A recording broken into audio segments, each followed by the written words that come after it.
गर्दन तोड़ने वाला राक्षस। ये कहानी जितेंद्र नामक एक व्यक्ति की है जो पालघट नामक गांव में अकेले ही रहता था। एक दिन जितेंद्र अपने मित्र मनीष के साथ कोला पहाड़ी घूमने जाता है। अरे भाई जितेंद्र, हम यहाँ आ तो गए हैं, पर लोग कहते हैं इस पहाड़ पर कोई चुड़ैल रहती है।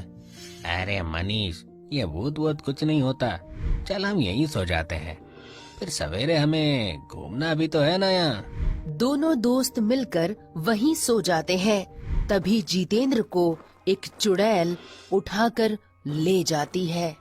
अरे कहाँ गया जितेंद्र, ठीक तो है ना? मैं यहाँ हूँ मनीष। जितेंद्र एक पेड़ के नीचे गिरा हुआ था। मनीष उसे उठाता है। अरे भाई, तू यहाँ कैसे आ गया? वो चुड़ैल ने मुझे बहुत मारा भाई। चुड़ैल ने जितेंद्र के कमर के नीचे के पूरे पैरों के हिस्से को उल्टा कर दिया था। अरे बाप रे, क्या हुआ? ये तेरा सिस्टम कैसे बदल गया भाई? तेरी टांग तो पूरी घूमकर पीछे हो गई।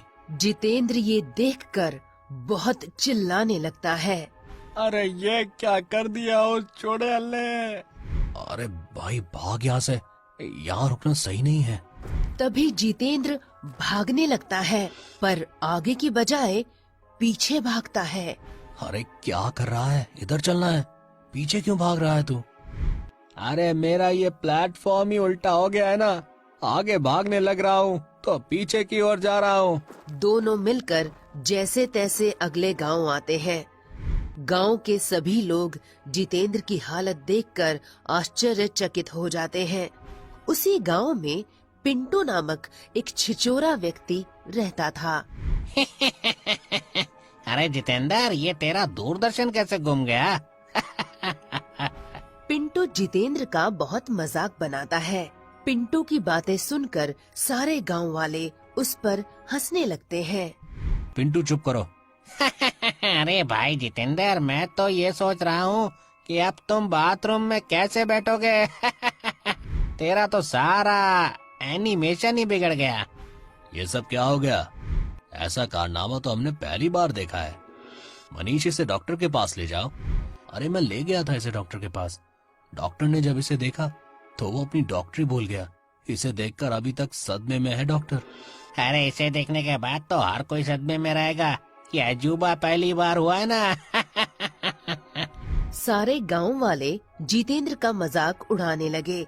जितेंद्र रोते रोते अपने घर में चला जाता है और दरवाजा बंद करके अंदर बैठ जाता है। ये सब क्या हो गया मेरे साथ? सारे गांव वाले मिलकर मेरा मजाक बना रहे हैं। अगर मैं ऐसी हालत में रहा तो हर कोई मेरा मजाक बनाएगा। और वो अपनी हालत देखकर आत्महत्या कर लेता है।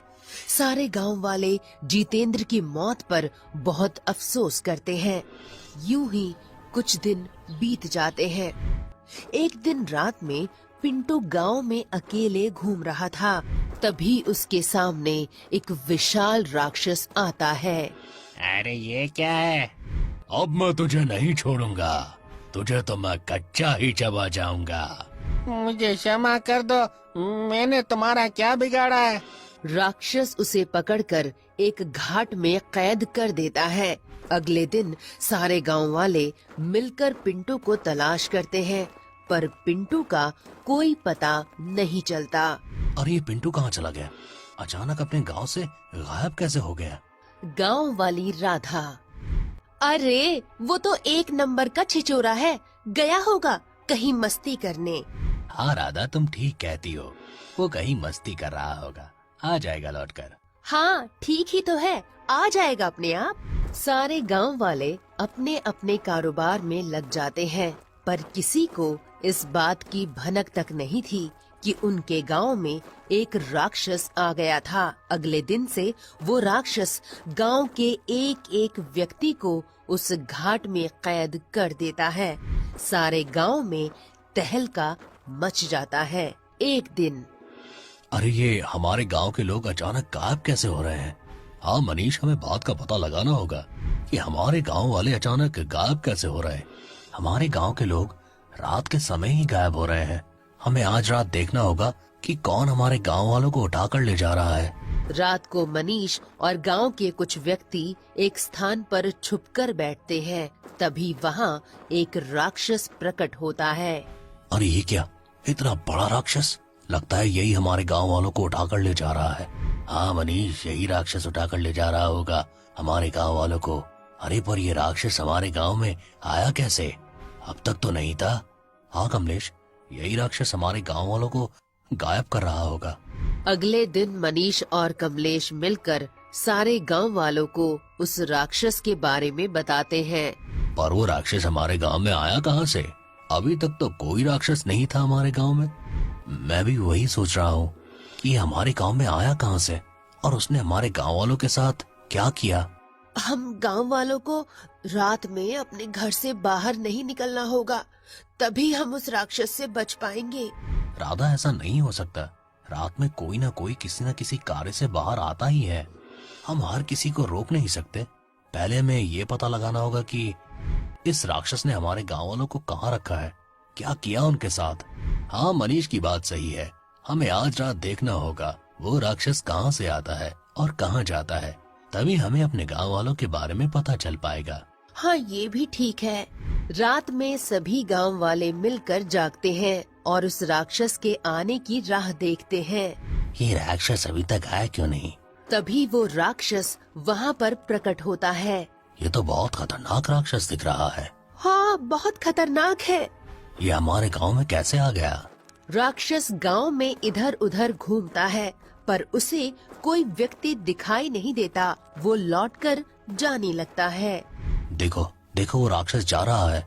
हमें उसका पीछा करके देखना होगा कि आखिर ये जाता कहाँ है।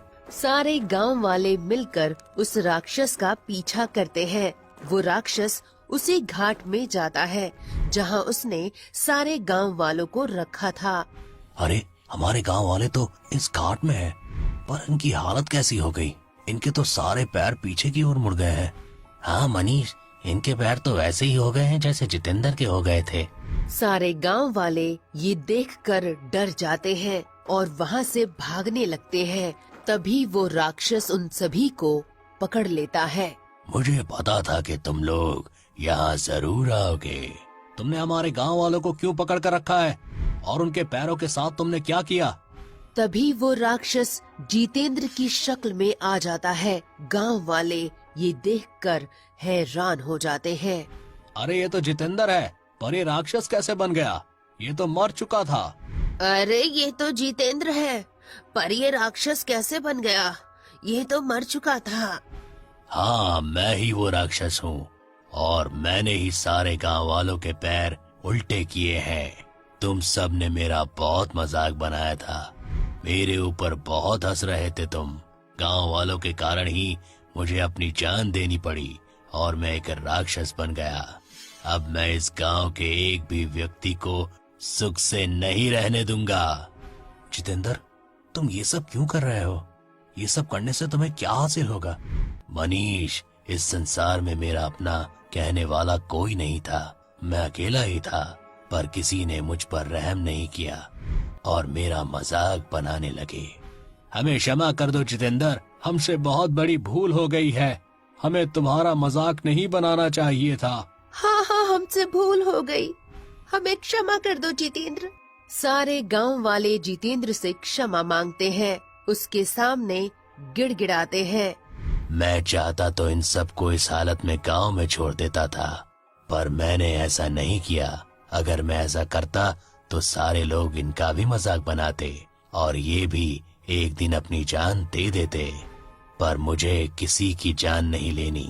मुझे तो तुम सब गांव वालों को सबक सिखाना था कि जीवन में कभी किसी मजबूर का मजाक मत बनाना, किसी की तकलीफ पर कभी हंसना मत, क्योंकि जिसे दर्द होता है वही उस दर्द की कीमत जानता है।